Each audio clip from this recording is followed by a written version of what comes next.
Sí, buenas noches. A través de esta videoclase estamos dando inicio para la aclaratoria de dudas de la quinta actividad de la materia de elementos de máquinas 2.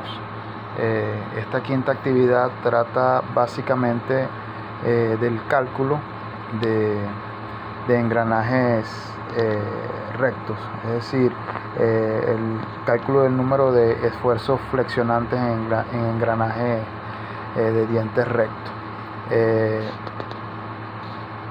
Como ustedes podrán haber ya indagado a través de los videos colocados y del material colocado en el aula Saya, pues cuando dos engranajes entran en contacto y engranan y entran en funcionamiento, pues en los dientes de los engranajes, tanto del engranaje del piñón como del engranaje inducido, pues se generan unos esfuerzos flexionantes justamente en los dientes. Esos esfuerzos flexionantes es el objeto de estudio de esta quinta actividad. En esta quinta actividad van a tener dos ejercicios. Estos ejercicios están bien explícitamente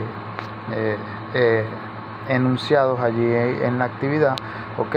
Y en ambos ejercicios le van a mandar a calcular el número de esfuerzos flexionantes en los dientes de un piñón y un engrane que están haciendo contacto allí. Ese piñón y esos engranes en cada uno de los ejercicios tienen ciertas características, ciertos datos, tienen número de dientes, están inducidos a través unos de un motor eléctrico y otros de turbinas.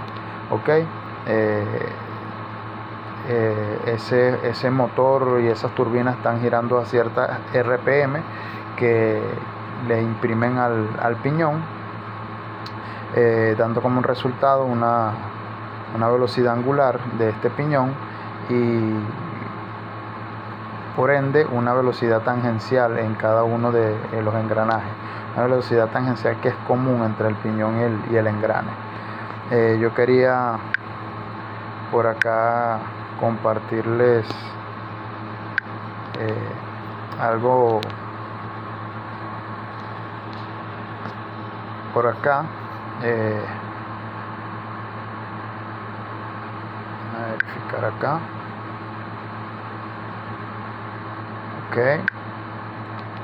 Yo quería compartirles por acá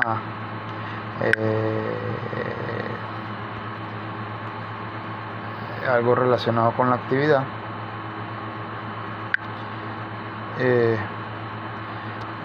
Las ecuaciones con que se van a trabajar básicamente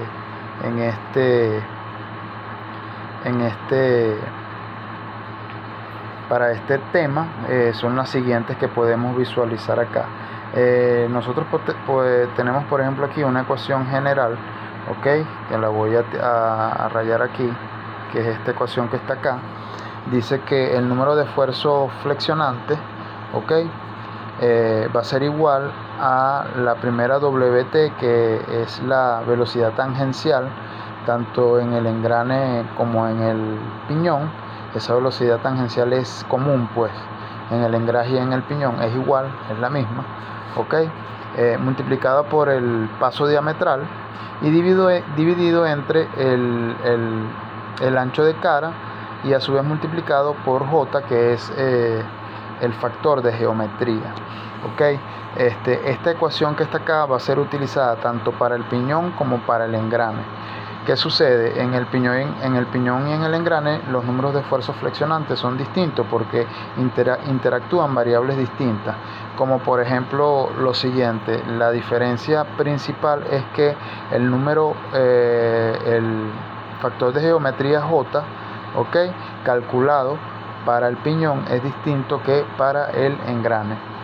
Por lo tanto allí en ese sentido pues va a haber una diferencia en el resultado del número de esfuerzo flexionante que va a ser calculado allí. Por otro lado, también se deben calcular estos microfactores de seguridad, que los llaman de esa forma, que es el K sub 0, el K sub S, el K sub M, el K sub B alta y el K sub B pequeña, que se ven allí en la figura. Ok, ahora vamos a ir poco a poco aquí. Aparte de ello, la velocidad tangencial que se puede visualizar aquí justamente en esta ecuación viene dada o se puede calcular por esta ecuación que tenemos acá. Esta ecuación que aquí tenemos establece que la velocidad tangencial, disculpen,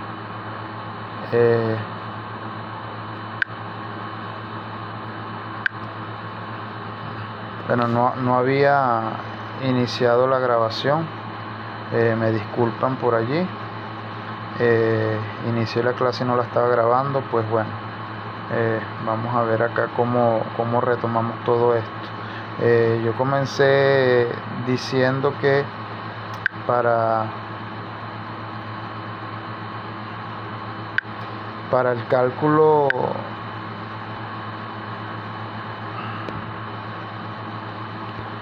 no me perdí aquí, vamos a ir de nuevo. Para el cálculo de los ejercicios que se encuentran plasmados en la actividad número 5 de elementos de máquinas 2, pues consiste en el cálculo del número de esfuerzos flexionantes tanto para un piñón o como para un engrane que están fusionados o engranados o trabajando allí unos con otros, ¿no? Les hablaba que ese piñón, dependiendo de la máquina que le esté imprimiendo potencia, van a haber unos ciertos cálculos allí a través de unas tablas que se requieren, ¿no? Yo quería compartirles por acá lo que es esta imagen, la cual esta imagen establece,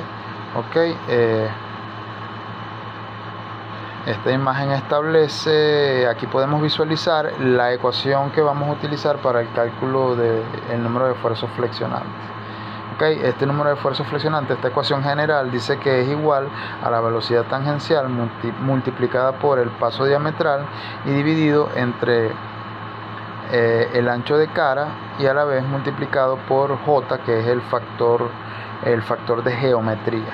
Este factor J que se puede visualizar ahí, ese de allí,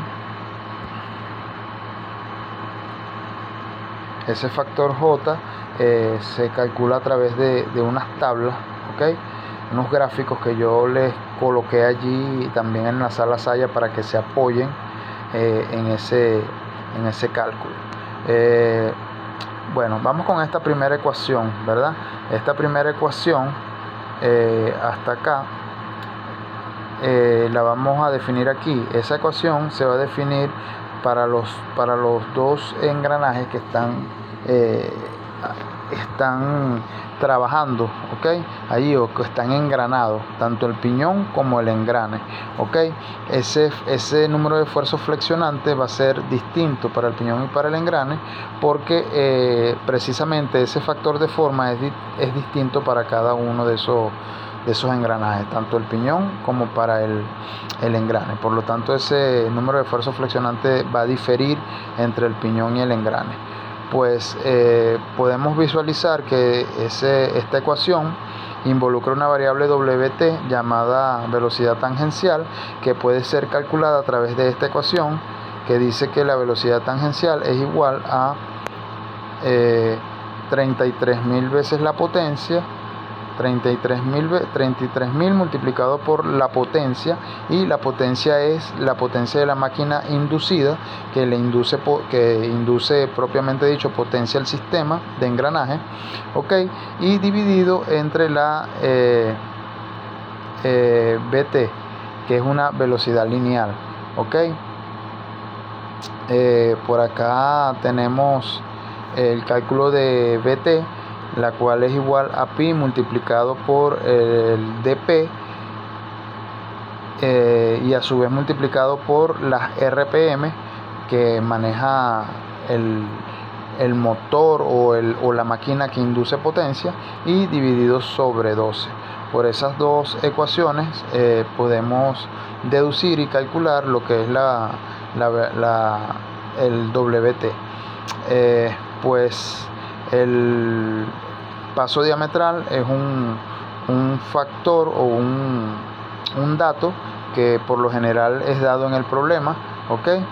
Y F también es un dato dado en el problema, y J es el factor de geometría. Este J va a ser calculado a través de las siguientes tablas. Vamos a buscar por acá estas tablas. Yo se las coloqué a ustedes en Saya, repito. Utilicen las tablas estrictamente que yo le coloqué para que no vaya a haber inconvenientes, ok. Estoy buscando por acá, vamos a ver ok, por aquí tenemos esta. Entonces aquí está una de las tablas colocadas allí en Saya, ok, en donde aquí podríamos visualizar que esta tabla es para calcular el factor de geometría, ok.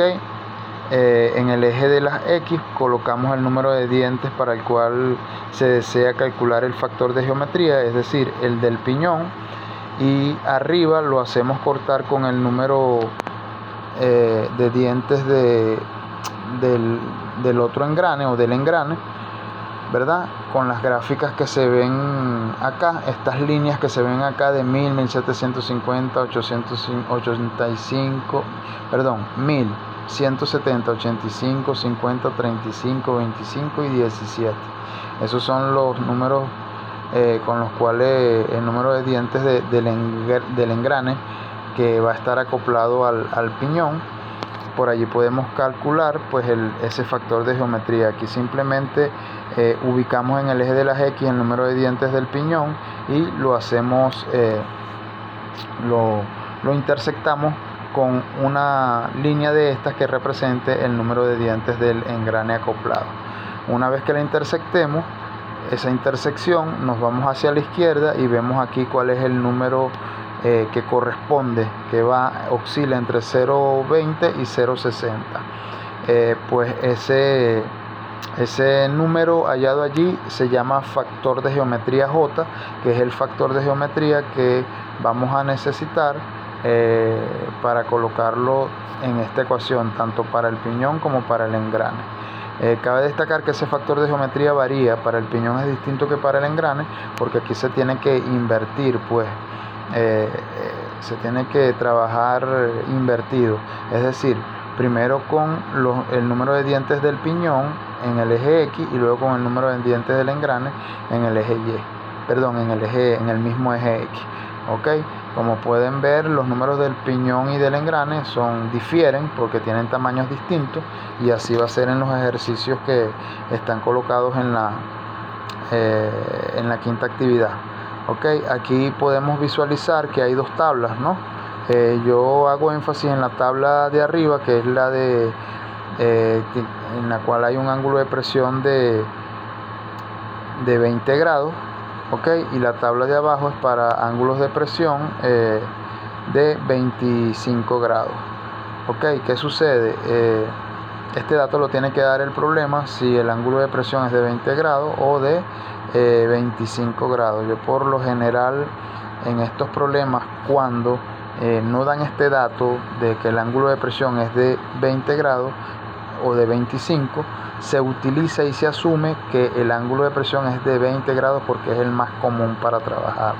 Ok, repito, si no le dan el ángulo de presión acá en los ejercicios, se asume directamente trabajar con la tabla del ángulo de presión de 20 grados.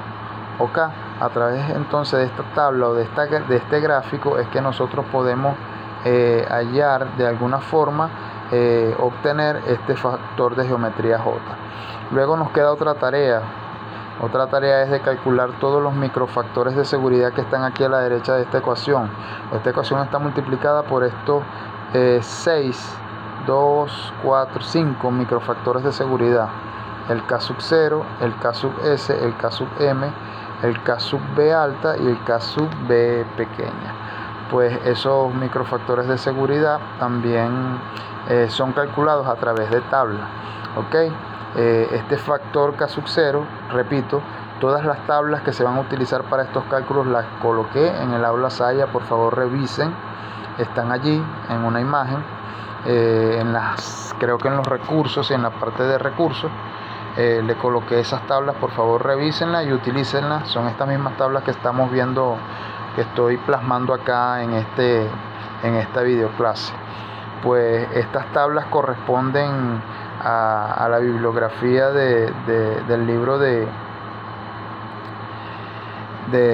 Robert Muth, ¿ok? Robert Muth de diseño de elementos de máquina, ¿ok? Una bibliografía bastante interesante que se tiene allí. Vamos a ver por acá, disculpen, vamos a ver si hay alguien conectado. Ok, no hay nadie conectado. Continuamos acá con la videoclase. Ok, continuamos acá. Vamos a colocar por acá, luego de ese factor de geometría se necesita calcular el factor K sub 0, ¿no? Ese factor K sub 0 también sale de tabla. Esas tablas, como les dije, colocadas ya en la sala. Vamos a ubicar por aquí ese factor de geometría K sub 0, que viene por esta tabla de acá.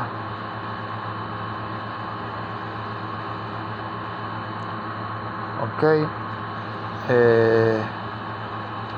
ese factor de geometría K sub 0 se puede calcular a través de esta tabla que está en la página 389, ya también colocada allí en Saya.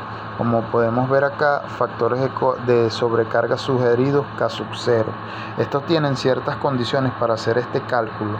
Esas condiciones o esos datos los da el ejercicio. Por aquí dice que para resolver problemas de este libro se emplearán los valores de la tabla 9.5 de las consideraciones principales. Son naturaleza de la fuente de potencia y la máquina impulsada. Por aquí tenemos que si nosotros tenemos, dependiendo del tipo de motor, vemos cuál es la característica pues de este factor de sobrecarga K sub 0. Por ejemplo, si es un motor eléctrico o turbina a gas de velocidad constante, pues las características son uniformes. Si es una turbina hidráulica impulsor de velocidad variable, pues es de choque ligero. Y si es un motor multicilíndrico, es de choque moderado. Ok, y eso lo podemos ver aquí. Uniforme, choque ligero y choque moderado aquí en este eje, como la fuente de potencia. Ok, y eso lo tenemos que tratar de hacerlo coincidir pues con, por ejemplo, un generador de trabajo pesado continuo que es de choque uniforme, o de choque ligero, que son ventiladores, bombas centrífugas de baja velocidad, agitadores de líquido, generadores, etcétera. A través de este párrafo que está acá, leyendo este párrafo, es que ustedes van a hacer analogía y se van a venir acá a esta tabla 9.5 para hacer el cálculo del K sub 0. Pues si la fuente de potencia es de choque ligero, ok, y la máquina impulsada, ok, fuente de potencia es de choque ligero y la máquina impulsada es, por ejemplo, de choque moderado, pues entonces el factor K sub 0 será de 1.75, como se puede visualizar allí, y así sucesivamente. Si la fuente de potencia es de uniforme y la máquina impulsada es de choque ligero, pues el factor K sub 0 sería de 1.25. Para el otro factor que tenemos en la otra ecuación, que es el factor K sub S, ok, que tenemos el otro microfactor, que es este que está acá, el K sub S, lo podemos visualizar allí. viene calculado a través de esta tabla que está aquí al lado, que es la 9.6, que dice aquí factores de tamaño sugeridos para el K sub S, y esto va en función del paso diametral. Si el paso diametral del piñón o del engrane, o sea, ambos, ellos tienen que tener el mismo paso diametral para que puedan estar engranados correctamente y trabajar de manera eficiente. Pues entonces, si ese paso diametral del piñón o el engrane es mayor a 5, entonces el factor de tamaño K sub S va a ser igual a 1, como lo podemos verificar aquí. Y así sucesivamente. Si el paso diametral es igual a 4, pues el factor K sub S es igual a 1.5, ¿ok? Y así sucesivamente. Por allí podemos hacer, pues obtener cuánto es el valor del K sub S para esta ecuación del número de esfuerzo flexionante. Continuamos con el K sub M. El K sub M, vamos a buscar por acá. Ese K sub M puede, vamos a verificar, creo que es este. Sí, el K sub M, por acá. Vamos a expandirle esto. Ese K sub M puede ser calculado a través de las tablas que están en la página 391. Ok, vamos a ver acá. Sí, por aquí a través de esta página podemos calcular el factor de proporción tanto del piñón como del engrane, dependiendo de cuál es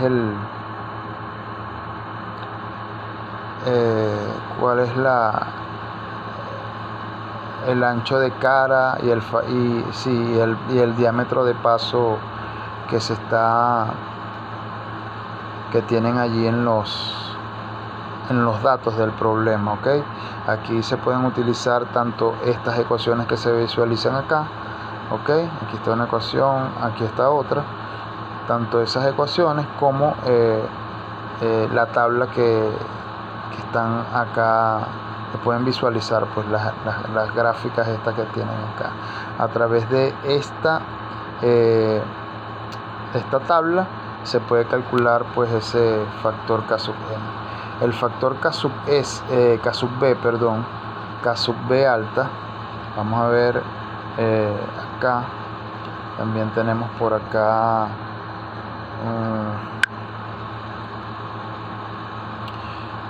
acá unas tablas para hacer ese cálculo del factor, que es este que está acá. Vamos para acá y expandimos esto acá.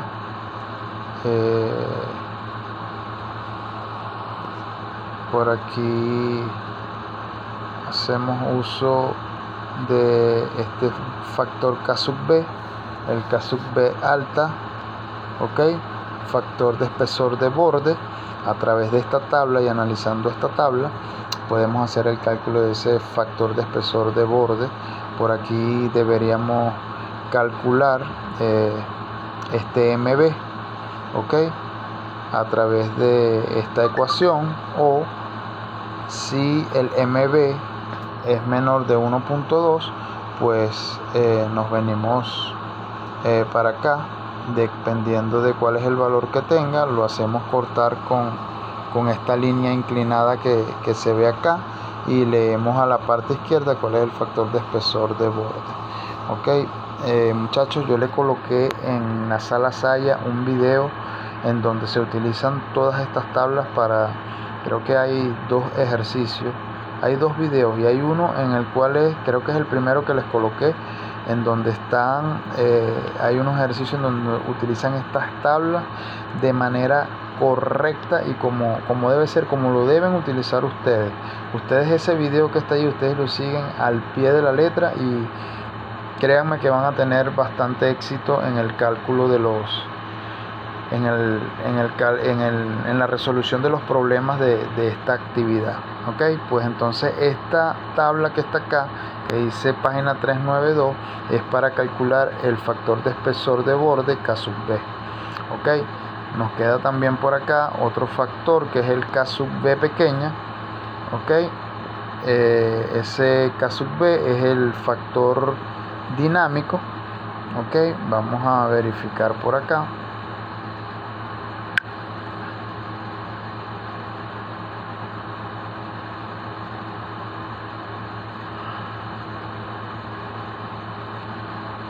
Factor dinámico.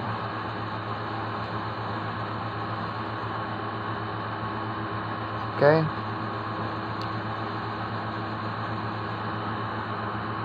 Ese factor dinámico pues se calcula a través de esta forma. K sub B, factor dinámico, lo podemos ver aquí en el eje de las Y de esta gráfica, y ese factor dinámico va a estar relacionado íntimamente con lo que es el número de calidad. El número de calidad Q es un factor o un dato que también lo da el ejercicio, y ese factor de calidad también está relacionado con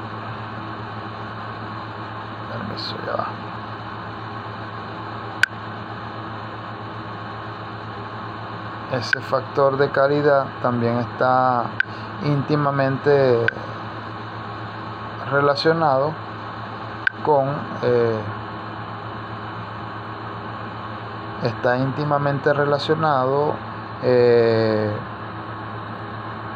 con la velocidad lineal de los engranajes que están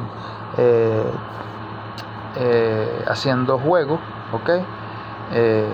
Los dos engranajes que estén interactuando, o el tren de engranajes que esté interactuando, ellos poseen una velocidad lineal calculada ya. ¿Ok? Que se calcula por esta ecuación que yo les planteé ahorita por acá. ¿Ok? Esta ecuación de acá, a través de esa velocidad lineal podemos vamos a buscar. ¿Ok? El valor de la velocidad lineal lo colocamos aquí en el eje de las X, lo intersectamos con el factor de calidad, que es el Q, que eso lo debe dar el ejercicio, y al intersectarlo nos vamos hacia la izquierda, nos corremos hacia la izquierda y vemos cuál es el número que coincide con esa intersección en el factor dinámico, en esta escala que tenemos en el eje Y. Y por allí pues obtenemos ese factor dinámico, y por allí obtenemos ese número de esfuerzo flexionante tanto para el piñón como para el engrane.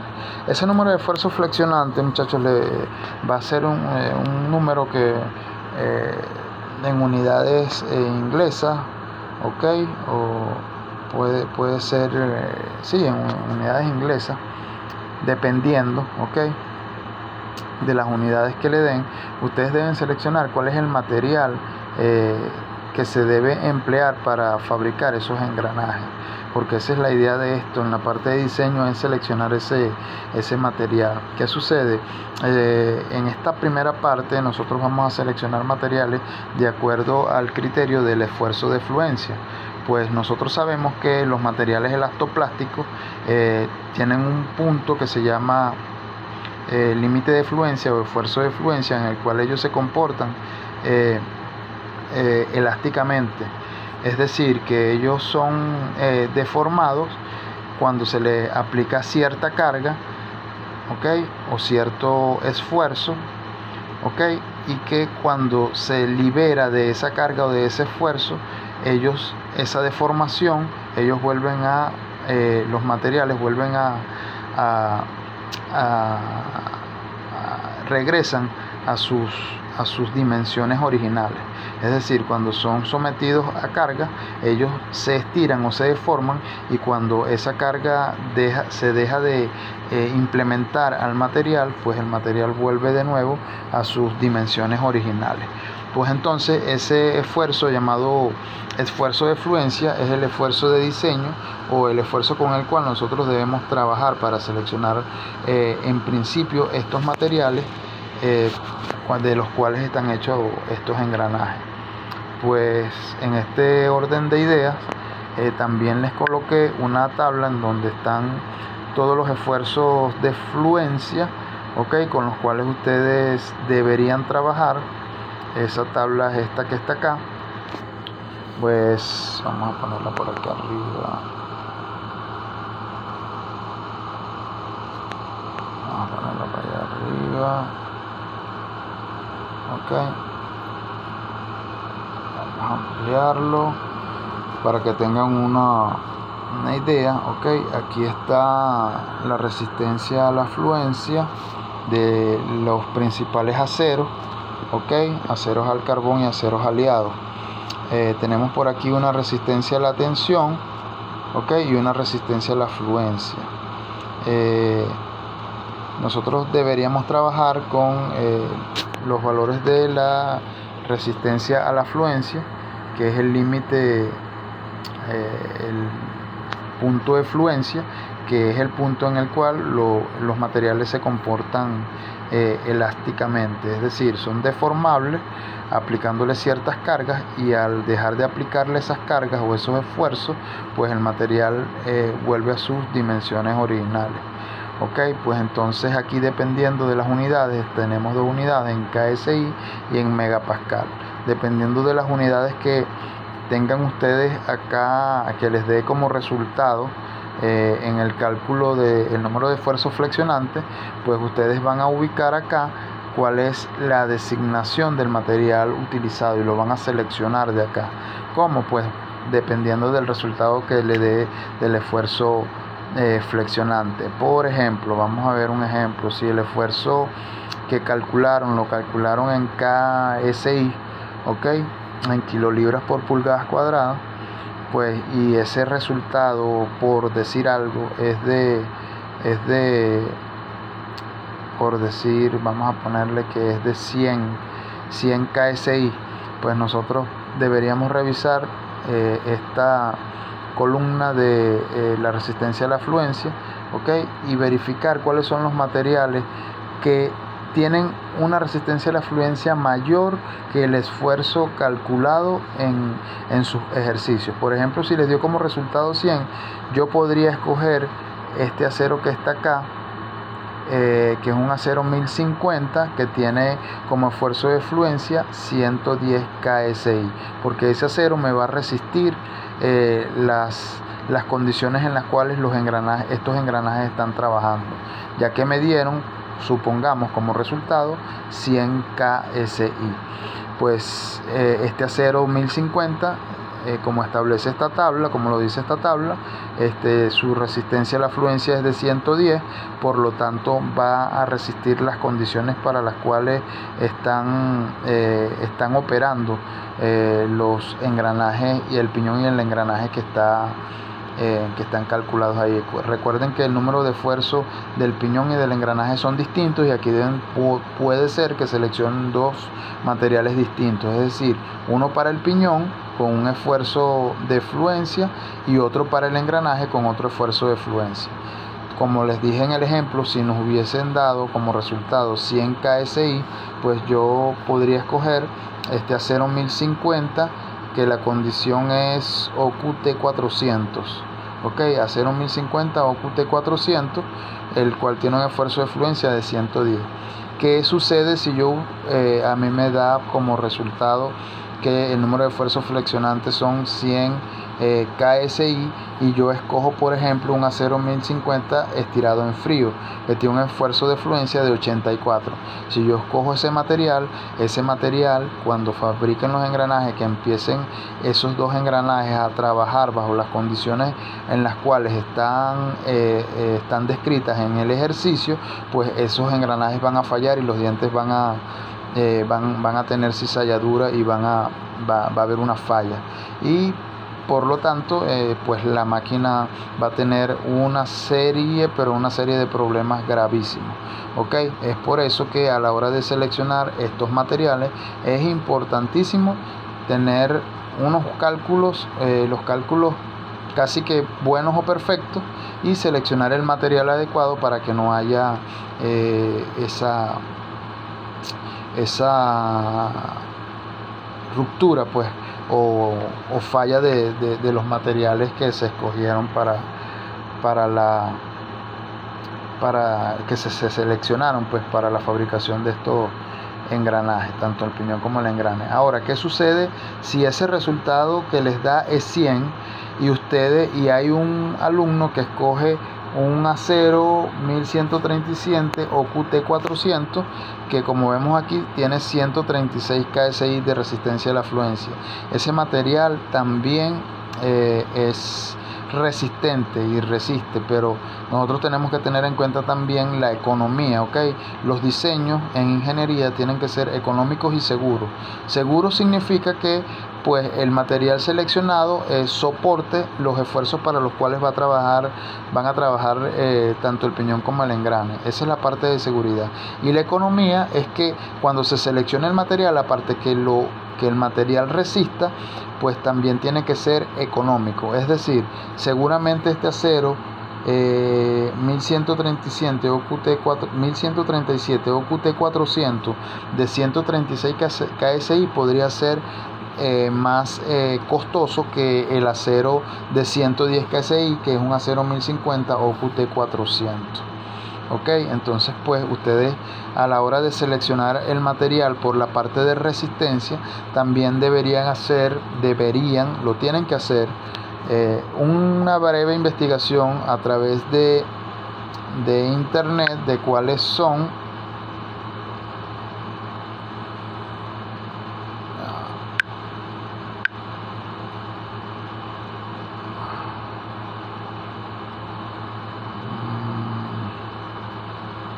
creo que ok,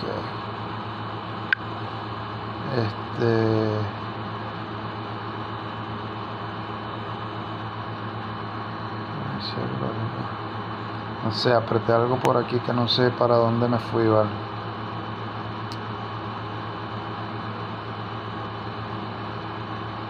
No sé para dónde me fui acá. No sé qué apreté por acá, ¿vale?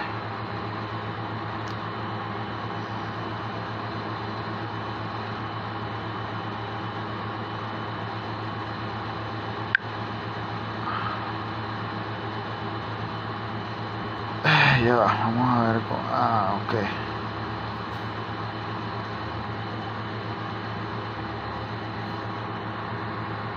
Seguimos. Por aquí creo que volví nuevamente.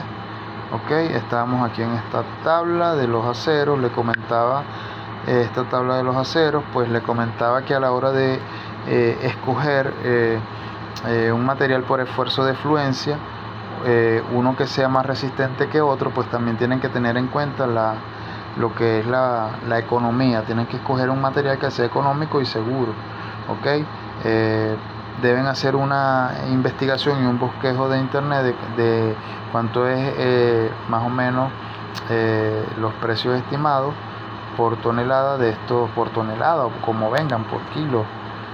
Pero tienen que tener más o menos unos precios estimados y saber cuál de estos aceros es más costoso que otro, para que a la hora de seleccionar un acero pues sea también resistente y económico. De nada vale que tengan un diseño resistente pero que sea costoso. Ok, si un ingeniero escoge un material o selecciona un material que es resistente, pero es uno de los materiales más costosos, pues ese ingeniero le va a traer pérdidas a la empresa a nivel económico, a nivel de economía, pues porque van a haber mayores inversiones, ok, en la adquisición de esos aceros porque son los más costosos. Ahora, si un ingeniero pues selecciona un material que es resistente y es el más económico, pues ese ingeniero le va a traer, aparte de seguridad a la pieza, también le va a traer economía a la empresa que adquiere los materiales para la fabricación de estos engranajes. ¿Ok? Por eso la parte de la economía es importante. Se han visto casos que han salido ingenieros de empresas porque sus diseños son costosos y les generan una mayor inversión a los dueños de las empresas, y por eso han salido ingenieros de la empresa, han finiquitado sus labores, ya que lo que han traído es más bien pérdidas a la empresa a nivel económico.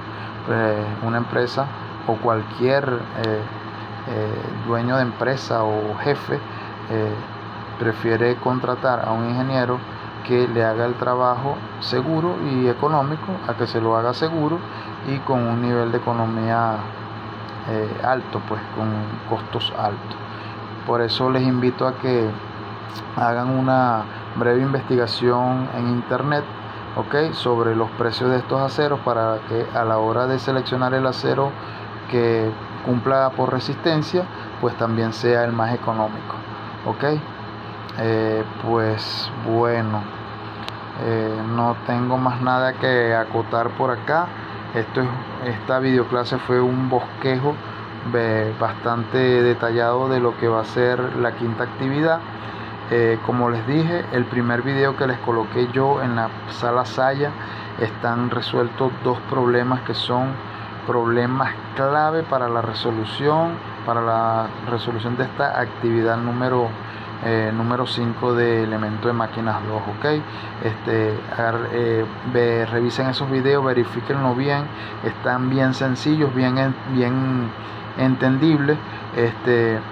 El cálculo de estos esfuerzos flexionantes en dientes de engranaje recto es prácticamente una receta, muchachos. Seguir un paso a paso, ¿ok? Seguir ciertas condiciones que están colocadas, ciertas premisas que están colocadas allí en los ejercicios, que están colocadas en el enunciado, y al seguir esas premisas, ese paso a paso, ustedes, tengo la plena seguridad que van a salir con éxito en esto. Aquí yo lo que hice fue esta parte de acá, de estas ecuaciones, fue un print screen del video que yo les envié, en donde dice que se debe calcular el número de esfuerzos flexionantes para un piñón y un engrane. El piñón gira a 1750 RPM y está impulsado de forma directa por un motor eléctrico. La máquina impulsada es una sierra industrial de 25 HP. La unidad de engrane está cerrada y fabricada bajo normas comerciales. Se aplican los siguientes datos, y tenemos por aquí el número de dientes del piñón, número de dientes del engrane, el paso diametral, el ancho de cara, el factor de calidad y un MME. Ok, pues este es un extracto de ese ejercicio, un print screen. Verifiquen este ejercicio. Creo que hay dos ejercicios en uno resueltos en este video. Estudienlos bien, y esta receta o este paso a paso para resolver estos ejercicios que están acá son los que ustedes van a utilizar para resolver los ejercicios que están plasmados en la quinta actividad.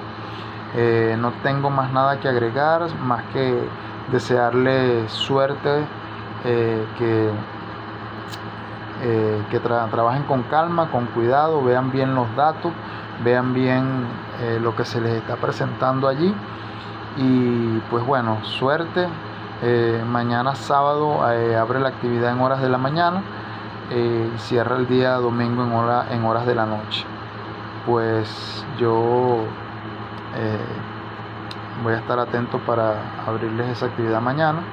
Y pues bueno, muchachos, que tengan mucha suerte. Por acá se despide de ustedes el profesor Carlos Velasco, y saludos y que tengan buenas noches. Hasta luego.